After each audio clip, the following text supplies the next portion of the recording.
So hi, everybody, and welcome to episode 79 of Level Up, 60 minutes of live Q&A, where your questions, chat, comments, and votes really do drive the whole show. A very warm welcome to everybody who's joining us on LinkedIn and YouTube. I can see quite a few folks already there. So please do type into the comments in the chats the city that you're joining from, please, and your name as well, because we love to get everybody involved in the event.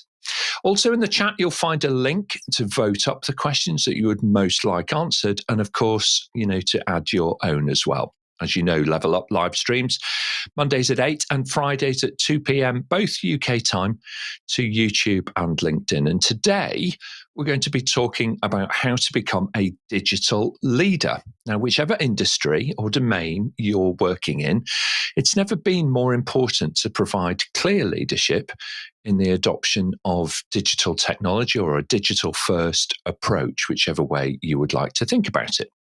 So I'm delighted that today we're going to have a very experienced panel joining us. So let's hop in and start to meet them. Suresh GP, he's the managing director over at TauB Solutions, and they really focus on helping their clients across a range of disciplines adopt new technologies, including things like service management, governance, agile, and so on. So welcome back to Level Up, Suresh. Lovely to see you again.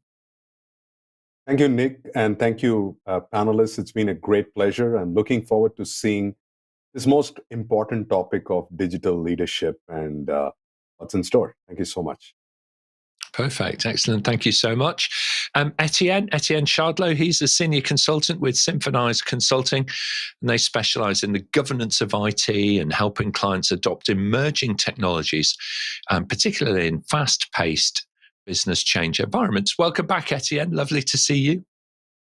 Yeah, good to be back. It's good to be here. Thank you for the invite. Okay, excellent. Thank you so much. Mathias Traugott is an entrepreneur and a principal consultant. He's an advisory board member for the IT SMF organization in Germany, a keynote speaker, and an author in his own right. He shares his experiences in shaping service providers in the digital economy. Welcome to Level Up, Mathias. Lovely to see you. Yeah, hello, everybody. Not only warm greetings, very hot greetings from Switzerland. We are burning here and look forward to have a great show this afternoon. Yeah, it's certainly true. As we've had a little bit of a heat wave wash across the continent of Europe from the southwest, to the northeast. So it's kind of moving now, which is a little bit of relief actually for us here in the UK. Martin Vitous is the founder and executive head of ICT123.com, and he helps companies solve problems and really take advantage of new opportunities that are presented to them. A passionate believer in the view that there is never only one way to achieve a great result. So welcome back, Martin. Lovely to see you again. Hello, everybody. It's a pleasure to be here again. Okay, thank you so much. Our question master for today is Charlotte Miller, who's joining us from the UK. Welcome, Charlotte. Great to see you again. How are things with you? They're good. Thank you very much, Nick. Very much looking forward to today's show. And we have lots of questions already submitted to ask the panel. All right. Okay. Very good. Well, I think on that note, I'm just looking through the social. We've got loads of different people. We've got folks from Birmingham. We've got people from Poland, Warsaw in Poland. We've got Pune in India. So thank you for joining us from Pune today. One of my favorite cities, having come from an IT background, Pune over there in India. We've also got people joining from the Netherlands in the cooler climate of Northern Europe. So thank you very much indeed. So let's jump straight into it. Charlotte will take our first question for the day. Thank you, Nick. We've got a question from Robin. Robin asks, what skills do you believe digital leaders require? All right. So what are the skills that digital leaders require? Suresh, start us off, and then we'll hear from Etienne. So I think we need to look at this great question of Robin where do you start your digital leadership? So when we talk about everything is connected, interconnected devices and the communication that we are doing it's very important to have some great interpersonal skills, collaborative skills, and more importantly, persuasive skills to get things done. I mean, none of them that I'm talking about is to do with technology, because technology is an enabler. But if you don't have these parts of collaborative skills, interpersonal skills, and persuasion skills, I don't think you can convince your rest of your audience to drive your digital transformation. That's my 2 cents. That's a really good point, isn't it? You know, what kind of comes first, the chicken or the egg? And in this case, it's those communication skills, I would say, most definitely. Etienne, and then Martin, please. Yeah, I have to agree. It really is about the traditional leadership skills. We're taking people on a journey, and we need to bring them along with us. The technology is the tool that you're using to achieve your company's vision. And as a leader, you're taking people on this journey, and the tool is almost not important. So the fact that we're using digital tools to take us on this journey, it's really important. As leaders, we enable and empower people to use the tool, but the tool is not nearly as important as good traditional leadership skills. Thanks so much, Etienne. Martin, and then Mathias. So from my perspective, I would like to say that I agree with Etienne and Suresh as well. It's about people, it's about communication.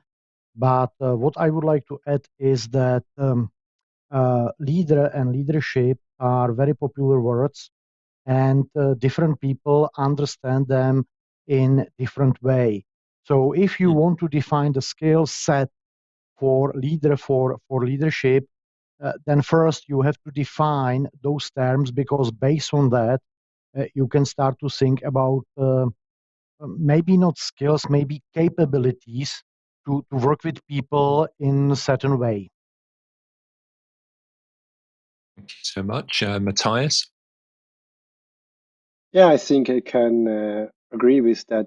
First of all, we talk about personal skills. We talk about soft skills. So we talk about leadership. Leadership means I lead something. So I take ownership, I take accountability, I take responsibility. So these are the core things.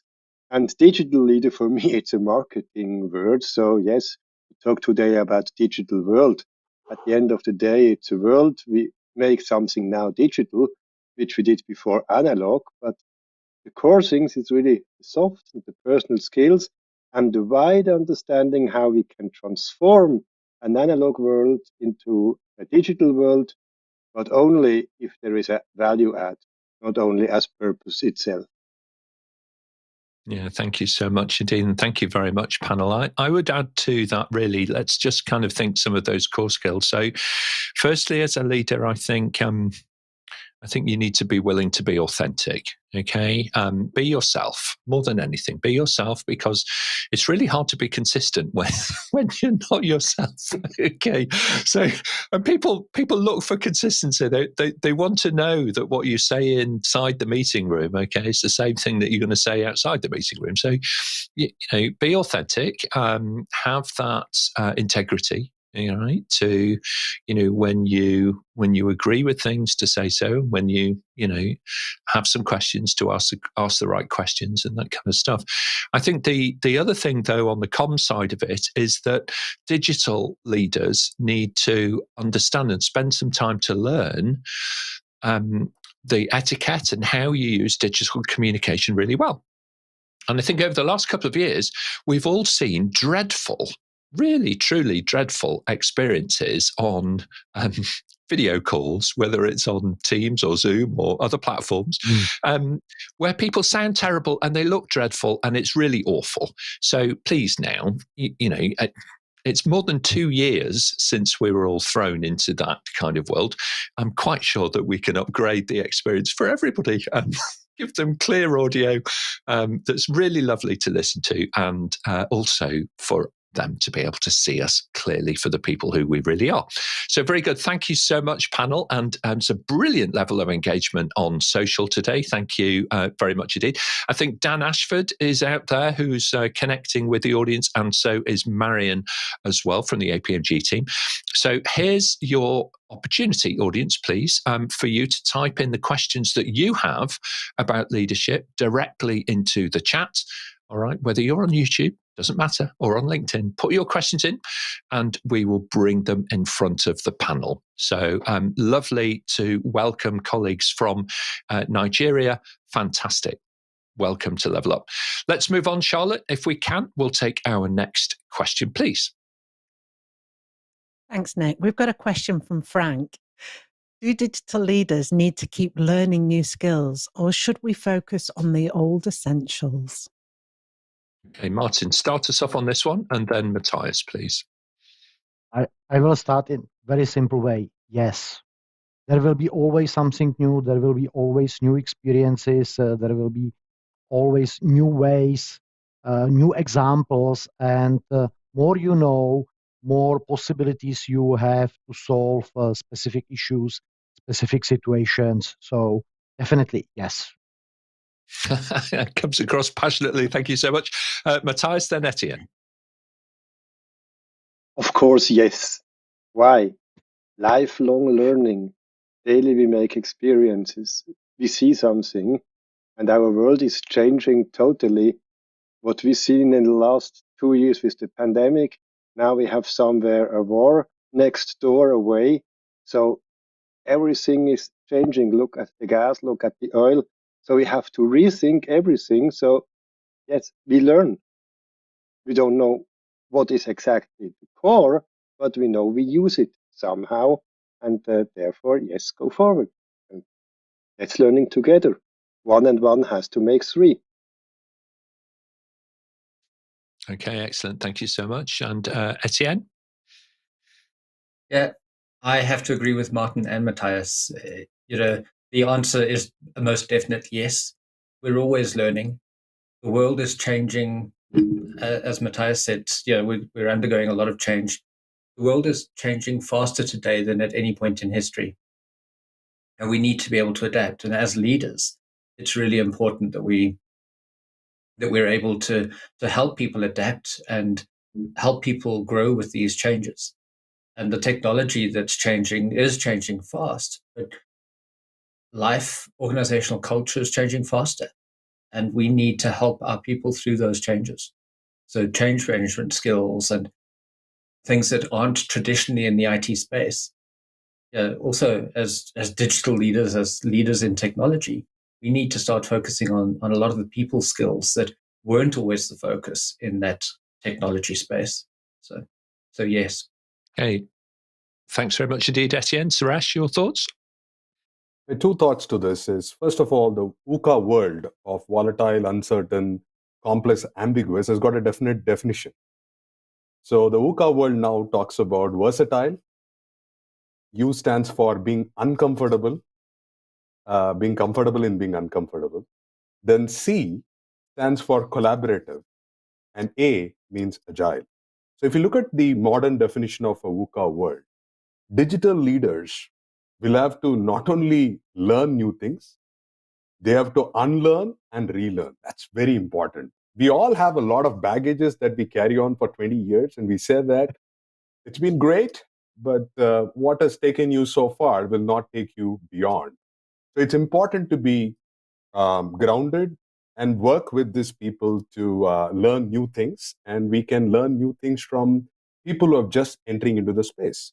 So keep an eye out for being curious, inquisitive, and learn, unlearn, and relearn. Just be staying relevant. Okay, excellent. Thank you very much. I actually quite love that, Suresh. So we might post that in the chat. The reinterpretation of VUCA. I'm starting to sound like that song from the Village People, aren't I? I don't mean to be. But there you go. Now there's a thought for a level up panel in the future. Okay, Teach us the choreography. soon. Yeah. Appearing on TikTok soon. The Level Up panel does versatile, uncomfortable, collaborative, and agile. To the tune of a different song. Anyway, okay, let's move on if we can, please, Charlotte, and we'll take our next question because I can see them starting to stack up from the live audience. They are, Nick, and I'm sorry, I'm just accepting a live question that's coming from Diane. Now, Diane asks, if enabling legislative environment for the data privacy, governance and security are not fully enacted, how do you manage digital transformation? Quite a difficult question, I'm sorry. That's quite all right, don't worry. Sorry. That's quite all right. I know where Diane might be coming from here, all right? Because some years ago, as Europe prepared for the governance legislation around personal data to become law in all of the countries at the same time, there was quite a lead up to this, all right? And the regulators in the different jurisdictions were all coming up to speed as well. So lots of businesses were asking the regulator, can you be a little bit more precise? And the regulators were saying, no, no, with great respect, we're not going to be that precise. Figure it out, kind of thing. So that was quite funny and perfectly normal. Suresh, start us off with your thinking. If things aren't absolutely clearly defined, how do you actually manage digital transformation when it is a little bit vague? That's a great question, Diane, because I think we have to understand there are core tenets of a digital transformation journey. And if you know the typical CIA triangle of confidentiality, integrity, and availability, that has been there since time immemorial. So we continue that pattern. But very interesting, what's happening around here is that the CISO, the Chief Information Security Officer of any organization, is now not reporting to the CEO, they're reporting to the board.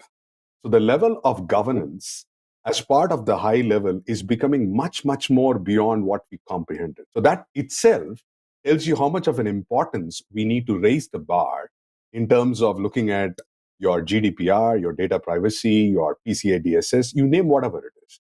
But this is unquestionably the most important pillar that has to be readily available and continuously evolved to stay relevant. Because you can have a highly digital organization, but if you have a data privacy, you pay a bomb for a GDPR violation, and then you probably don't want to have a sorry state of affairs. So it is absolutely imperative to get it at the board level so that everybody gets that level of direction of how we are going to drive this journey in a comprehensive way. Thank you so much, Mathias. Yes, I would agree to say it relatively short. Security and data privacy is a must. If we cannot assure that, not only hope, really assure that, please leave the fingers away. In Switzerland, actually, we have since 1 week, not a big city, but a smaller city, which is not reachable anymore by digital things, internet or whatever, and nobody knows which data is not available anymore and which data has been stolen and all that. That makes not confidence.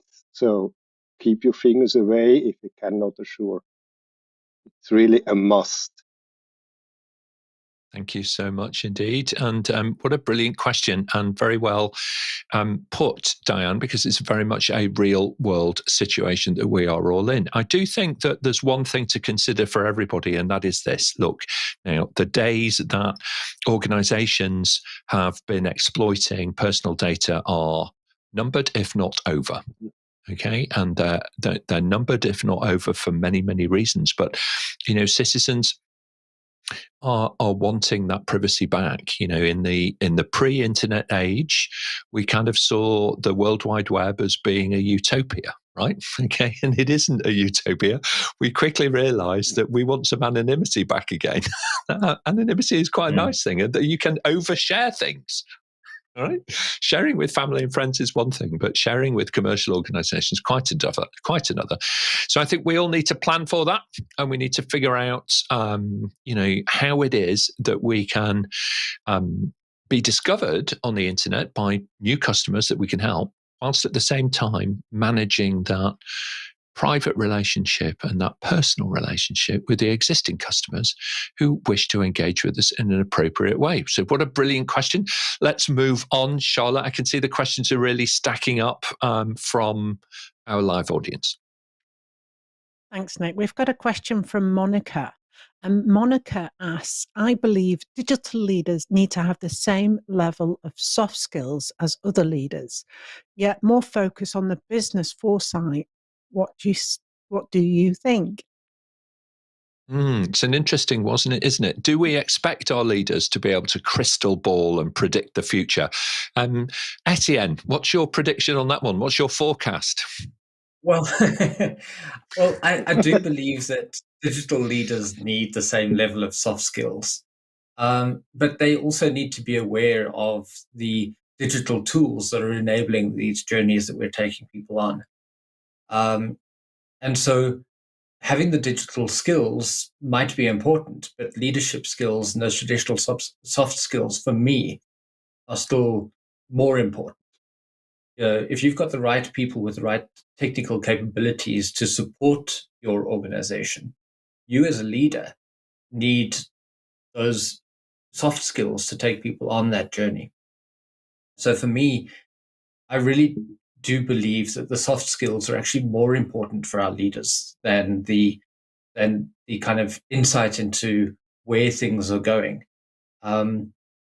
So it is important that as a leader, we have a vision and we craft this vision together with our teams. I think it is important that we work together with our teams to do this. I don't think leaders should be taking people on a journey that they are taking people on. I think it's something that a leader needs to leaders need to work with their teams to figure out the vision. Leaders need to understand that team's purpose and take them on that journey. Excellent. All right. Thank you very much indeed, Mathias. And then Suresh. So yes, as we learn leaders and soft skills, it's mandatory. Why? We transform people, we guide people. We cannot work against people, we work with people to gain their knowledge, to gain their ideas. So at the end of the day, we need a vision, we need a mission and a strategy how to transform that. And we cannot do that against the people. So we need soft skills for that. We have to convince, we have to communicate, to collaborate, and all these things. And at the end of the day, all packed in a self-management box that everything is still handleable and not something going somewhere out in the sky. So we need the focus of that, and this is important. So the rest is coming afterward then. We need the focus of the business. We need ideas how this could look like. But this is second. First is the soft skills with all that. Thanks so much, Suresh. Yeah, I think we need to focus. Soft skills are basic hygiene factor, right? Irrespective of where you are, you need to do it. And it gets even more far important when you go up the value chain. What's important is that we need to understand the business domain or business IQ, because at the end of the day, the digital leaders are going to help to deliver business value. So when I'm going to look at delivering business value, I need to put forefront the business acumen when we try to talk about it. And that's a way that we should move this fast. Thanks so much indeed. Really good question. Really thinking about the panel. I think leadership as well, it's about getting the best out of your people, to Mathias's point and, and Etienne's commentary. So you don't need to, actually, it's a mistake if you're a leader that you imagine that you know all the answers. What you really should be doing is thinking, what are the really great questions? And letting your team help you figure it out. Together, let's move on. Charlotte, we'll take our next question, please. Thanks, Nick. We have got another live viewer question, and the question is from Gator. Sorry. What skills can we employ to work around virtual trust and in-person trust? All right. Okay. So what skills can we employ to build that, my words now, virtual trust? So Martin, start us off with this, please, if you would.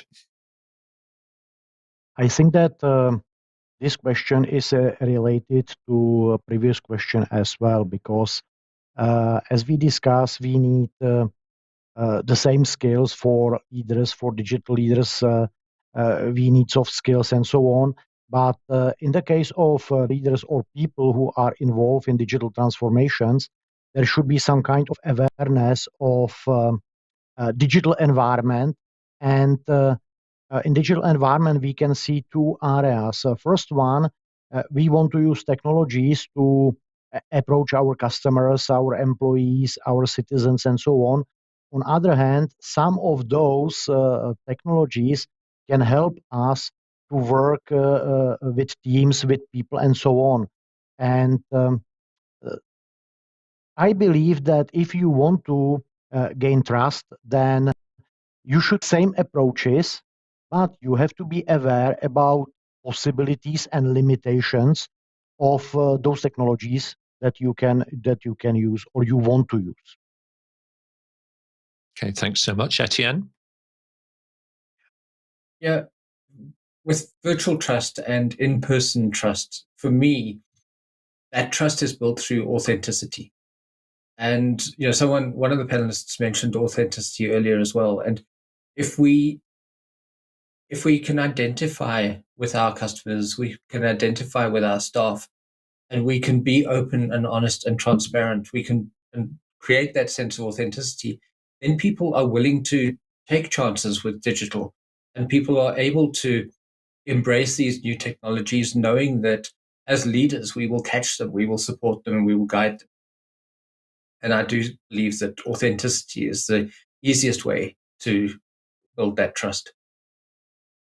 Yeah, absolutely. Thank you so much. If you've studied human development at the age of 7, we move from a kind of concrete way of thinking, according to Piaget, and we move to have the ability to develop conceptual thinking and think beyond the present moment, and harness our imagination to kind of predict and start to really think beyond the horizon, if you like, a little bit.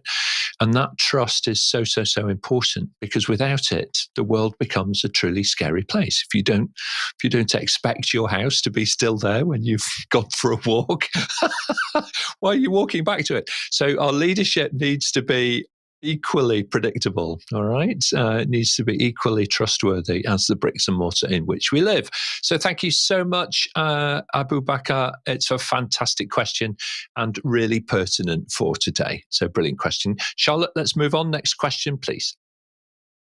Thank you, Nick. We've got a live question from Jag.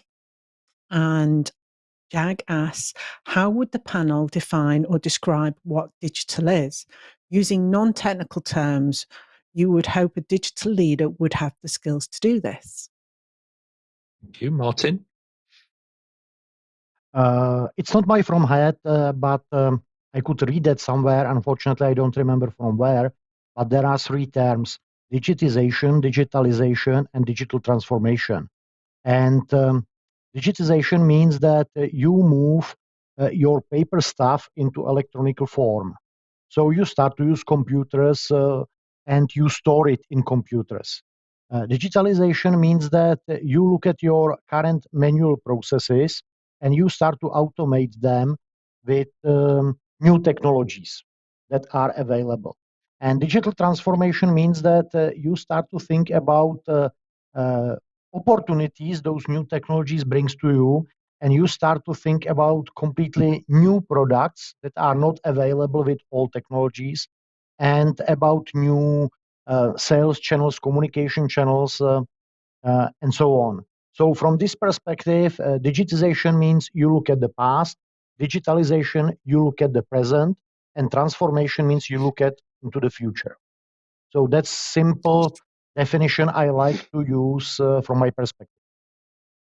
Thank you so much, Martin. I think I've written that one down as well, made a few notes. Mathias? I can agree. We can say it easily. We take an analog use case, we optimize that, we simplify that, and we automate that. So these are the steps, and that's, for me, one kind of digitalization, and many more, but this is the shortcut. Okay, absolutely. Thank you so much indeed. And yeah, generally, if you're working with people who struggle to put technical subjects into non-technical terms, I would suggest connecting with the members of the panel, because we're all on LinkedIn and all of our profiles are available to you. Just go to apmginternational.com, look at our events, and there's a little link, and you can click through from there and connect with the panelists. And just don't try and sell us anything. It's not really why we're here. But we are here to help, and we'd be delighted to help you on your digital leadership journey. Let's move on, Charlotte, please, and we'll take our next question. Thanks, Nick. We've got another live question from Jag. Jag asks, what considerations should a leader make in response to the ever-growing digital divide, a gap between those that have access to digital technology and those that don't?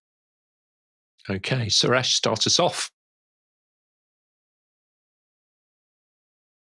I can't hear you, Suresh. I think the first and foremost thing that we need to understand is about the sense of purpose. Why do we exist? What are we trying to do?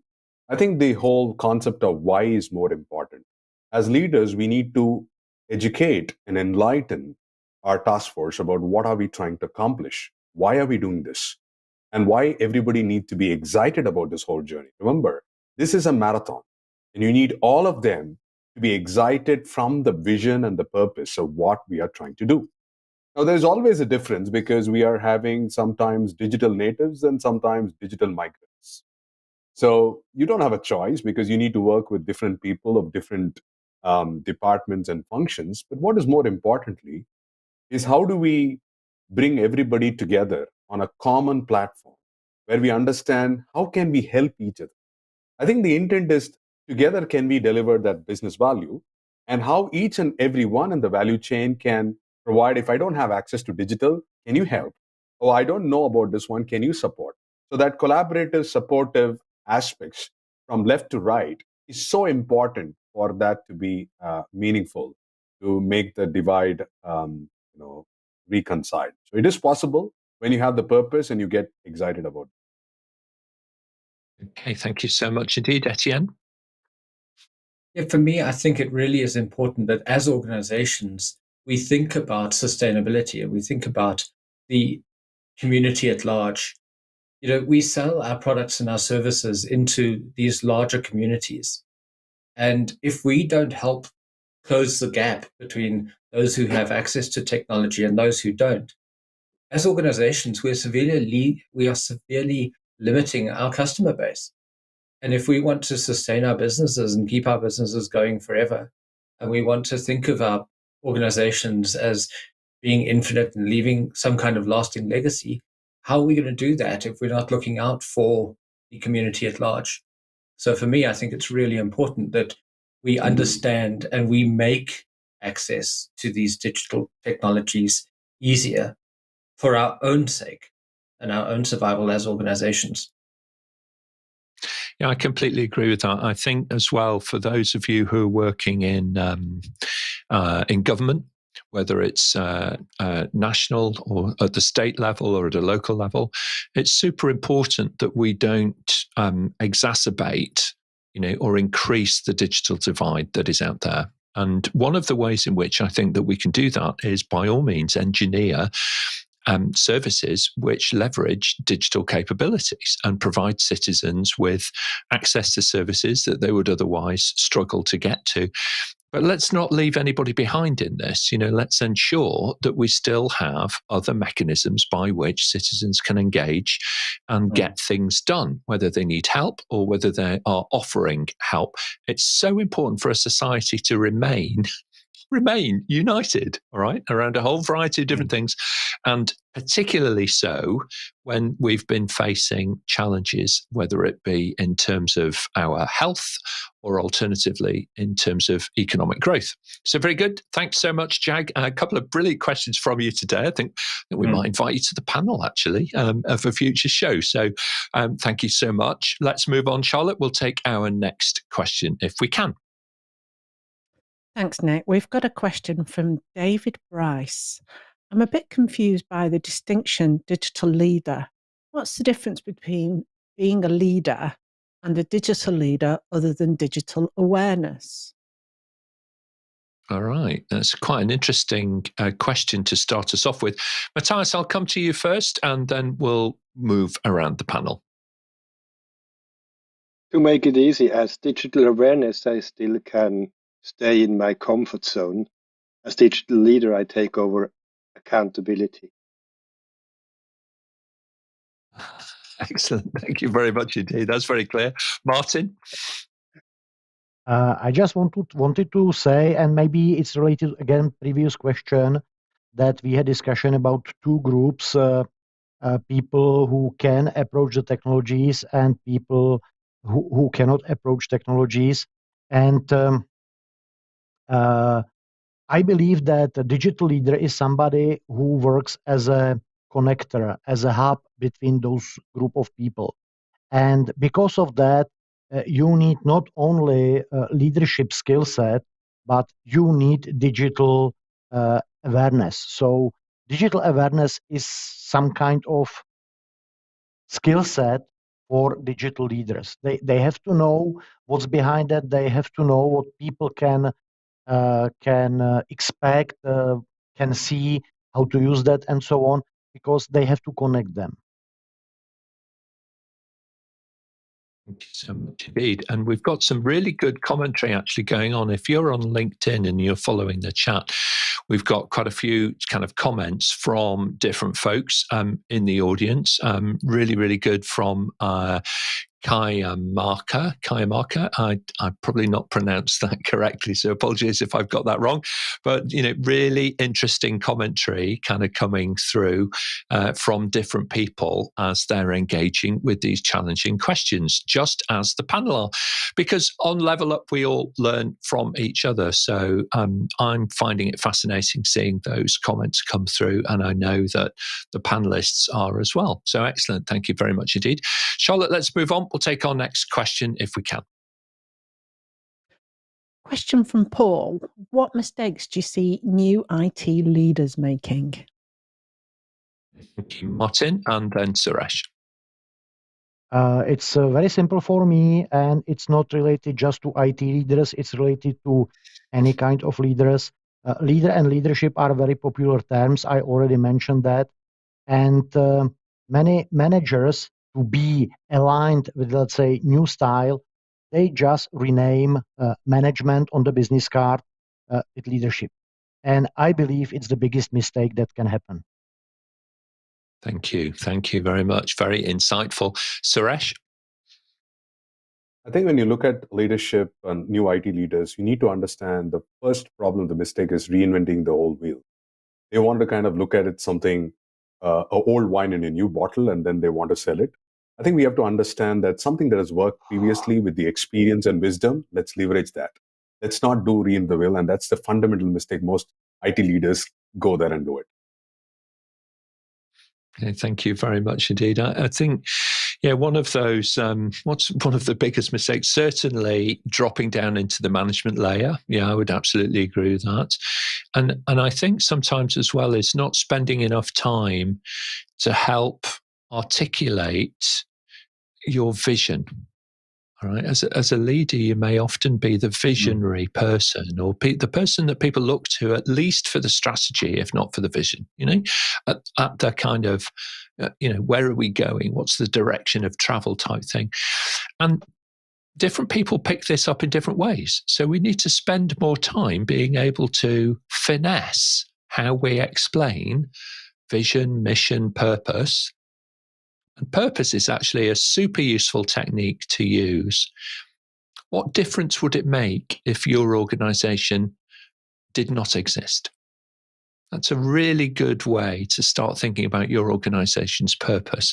If you were not here, what would not happen? Okay. And that will help you kind of figure out what the purpose is for what, the reason for being, that very raison d'etre for your organization itself. What is the purpose of it? So fantastic. Thank you so much indeed, Paul. Really good question, straight to the point. Charlotte, next question, if we can. Similar question from Justine. How can leaders avoid being distracted by the rapid technological change occurring? All right. Well, it is something that happens a great deal, isn't it? Suresh, how do you avoid this kind of, like 7-year-olds playing soccer in the park? Everybody follows the ball through its twists and turns. That's a great one to do it. Thanks, Justin, for asking this. First of all, I think we have to understand it's not about raising and going and being the first, proving these things. And today, a lot of people have this FOMO, right? Fear of missing out. They go about grabbing every opportunity to be not left over. So you have to kind of slow down and understand, what are we trying to accomplish, right? It's more important to have that undivided focus of what is something that you do really well and what do you like doing it, and do really a good job moving forward. It's good to understand about technology, but it doesn't mean that it has to distract yourself. And I think it's important to get to that notion of being calm, composed, and not be disturbed with the noises. And that means we need to have a single-minded focus of how can I do my job better today, tomorrow, and day after. And if technology helps, let's leverage it. Otherwise, I don't worry about it.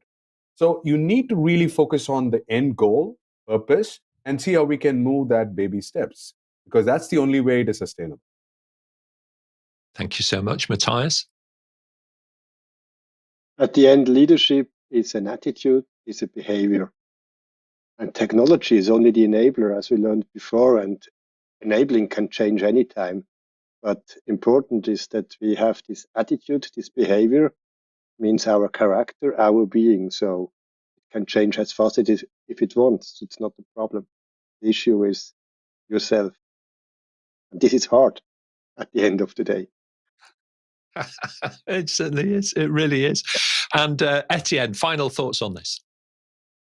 Yeah, I think for me, one of the biggest challenges we have in this kind of agile world where we're wanting to respond quickly and we want to be nimble, we're constantly looking out for these things that are happening that we need to respond to. And what makes an agile team or a scrum team or any of these kind of newer ways of doing things work is when the team is always focused on the end goal. We spoke about purpose earlier. Purpose, and I put it in I said purpose is really the reason why we get out of bed in the morning, our individual purposes, our organization's purpose. How do we then make sure that that is what we're focused on? Then these distractions can happen. But as long as we're focused on that purpose, that reason for existing, the other stuff doesn't matter as much.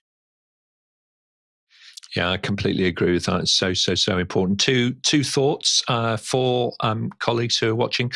The first one is, if you're in this position of leadership, then you need to be the change that you want to see around you. So there are two suggestions for you to consider. The first one is have a little team who are always kind of looking at emerging ideas. All right, these can be distributed across the business, from the HR function to finance, from finance to sales, from marketing to fulfillment, and so on.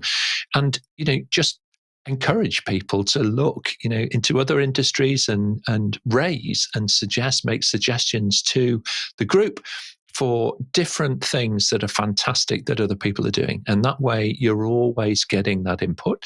And the second thing is, I would say, is that the art of leadership sometimes is to achieve a goal. All right. Otherwise, all that you're doing is you're moving the pieces around, the jigsaw pieces around, without ever completing the picture. And whilst interesting, that's not helpful. Okay. You really do need to finish things from time to time. And I think I'm as guilty as anybody in that regard. All right. The next big thing comes along, you think, oh, great, let's go and do that. But you really do need to deliver. And that's so important for your stakeholders, and ultimately, if you're in a commercial organization, your shareholders as well. So very good. Thank you very much. Great question, Justine. Thank you for raising it. And let's look at our next question, if we can. Thanks, Nick. We've got a question from David Price. Is being a good leader a precursor to being a digital leader? Martin, we'll just take you on this one because I think we've covered this fairly extensively. Is it a precursor? Actually, it definitely helps, but we have to think that many people start to be leader or learn to be leader in digital era, so they don't have chance to be good leader before they start to be digital leader. So if you are leader nowadays, it helps, but you have to start somewhere.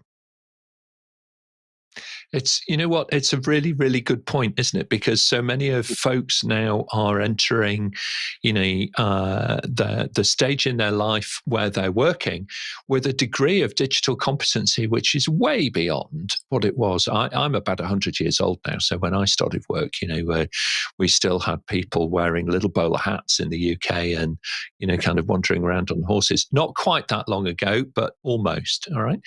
So it's a very, very different situation now. And of course, digital leadership is the only kind of leadership that, some folks will have experienced.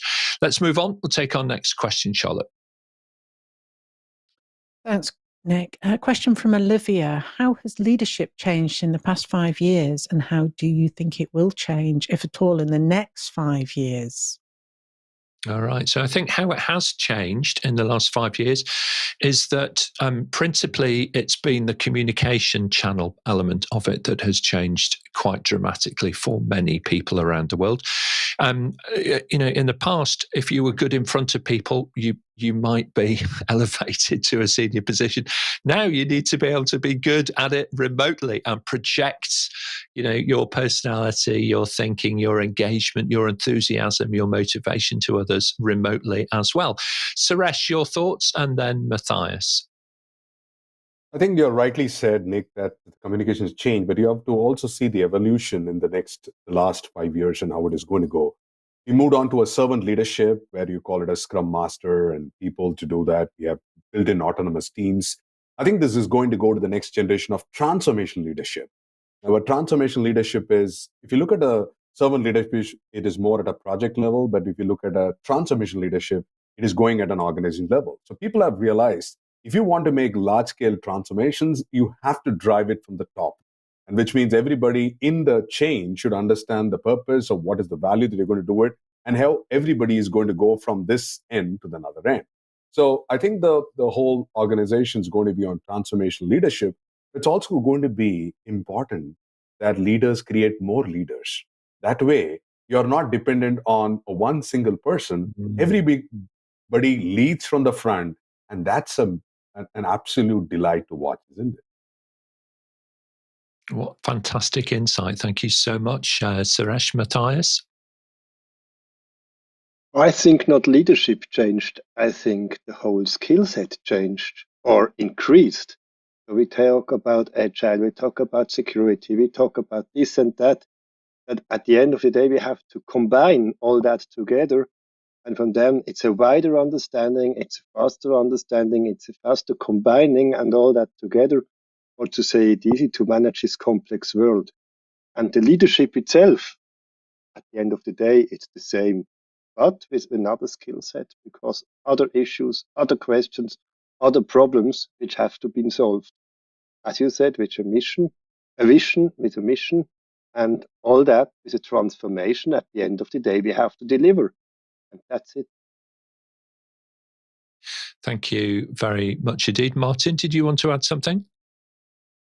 Yeah, just wanted to add something what Suresh and Mathias said. What really changed is experience, because more and more people are involved in leadership. So we can have more experience from leaders today, and because we generate more leaders, we will have much more experience tomorrow. And thanks to technologies and thanks to new opportunities, we can spread this experience much more than before.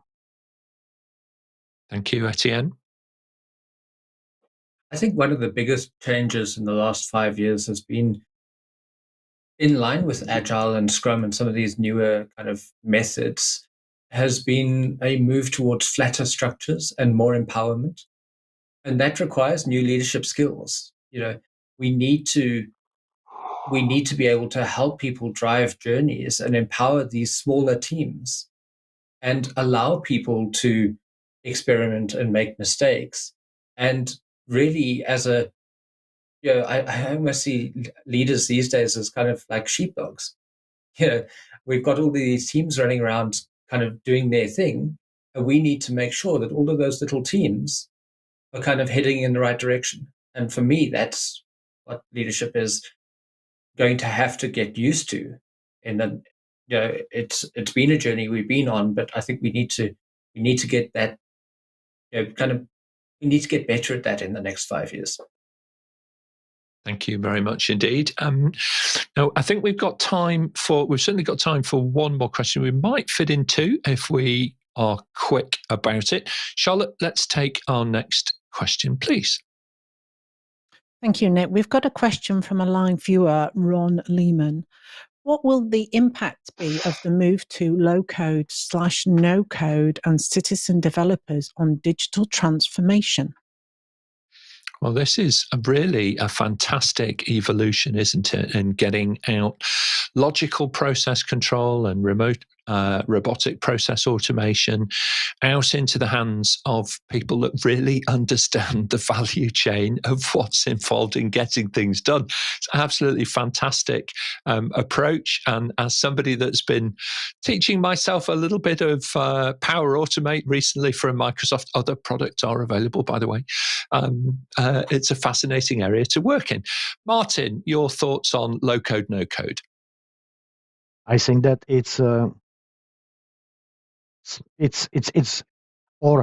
we can answer that based on the answer from Etienne. What we could see nowadays is that our organizational structure changed and it's much more flatter than before. And with low code or no code, we can see that possibilities to change something is spread between people. So more and more, we can see that leaders somehow go down from top levels to the lowest level in the organization.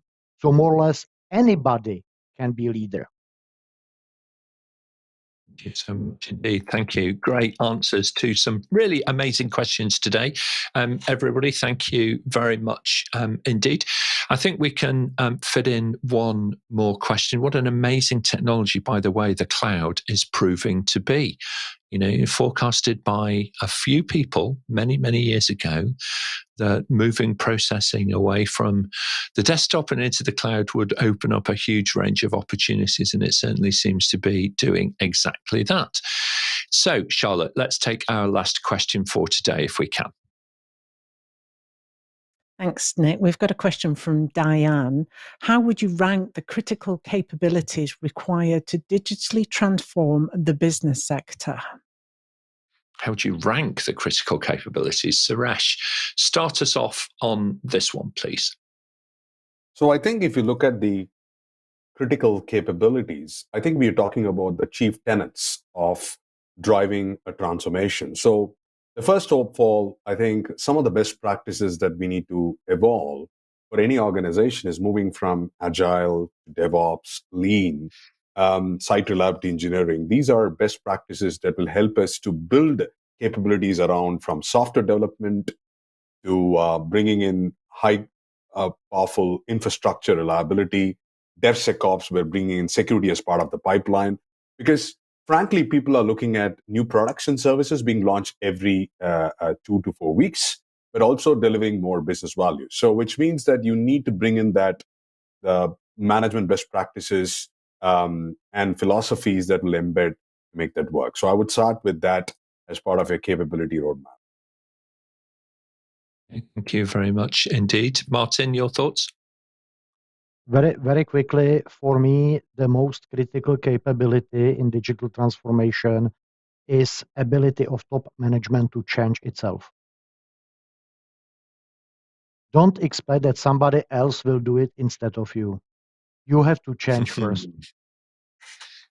It's a really, really good point and a really suitable point. on which I think to kind of pause and just draw breath for a moment, as what has been a fast and furious journey, really, through the world of digital leadership. So we're now going to hear from the panel their closing remarks, their thoughts on today's episode and so on. So if we can, we'll walk around the panel. We'll start with you, please, Martin, and then we'll hear from Etienne. Okay, so from my side, if I summarize that, I would like to say that leadership spread around, and more or less anybody can be or maybe should be a leader. And it's critical capability for all of us. Doesn't matter on which level of the organization we are. Thank you very much indeed. Etienne, then Mathias.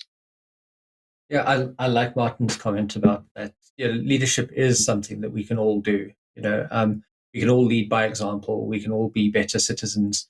And I think as digital energy, digital transformation empowers people, the cloud has empowered people, digital has empowered people, our customers, consumer society is becoming empowered.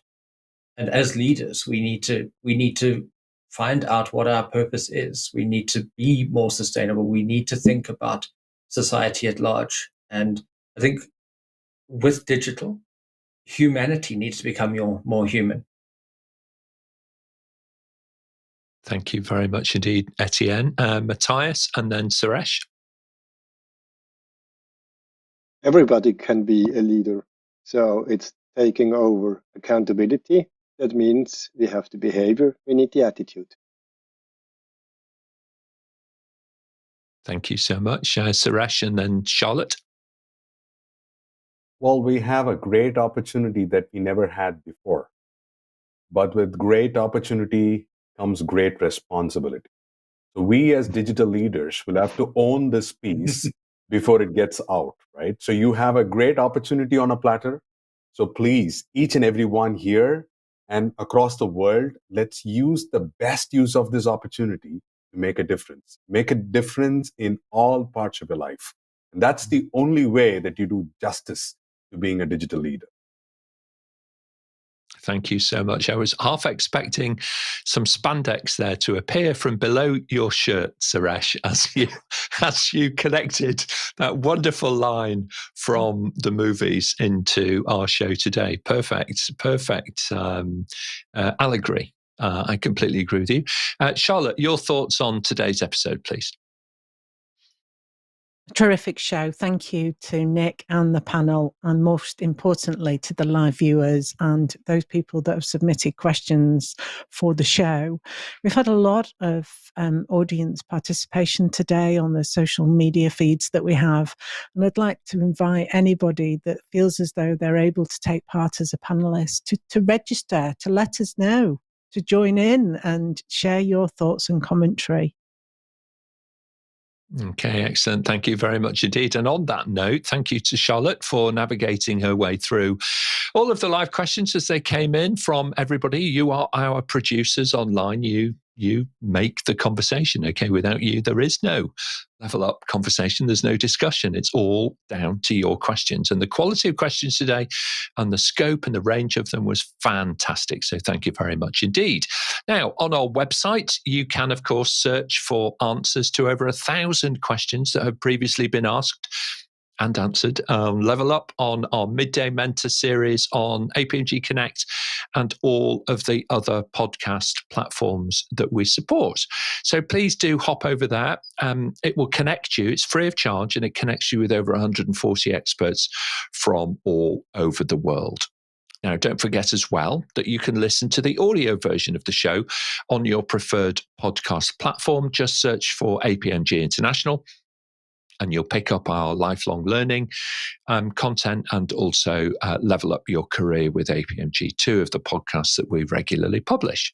Monday the 25th, we're going to be exploring how to build a career in service management before moving on to look at how do you build a culture of agile change into organizations next Friday on the 29th of July. We're heading rapidly towards August, aren't we? It's going very quickly. Subscribe to the show, and we'll send you a personal summary of what's coming up. And of course, how you too can join us here on the panel and level up your career with APMG. Thanks very much, everybody. We'll see you next time.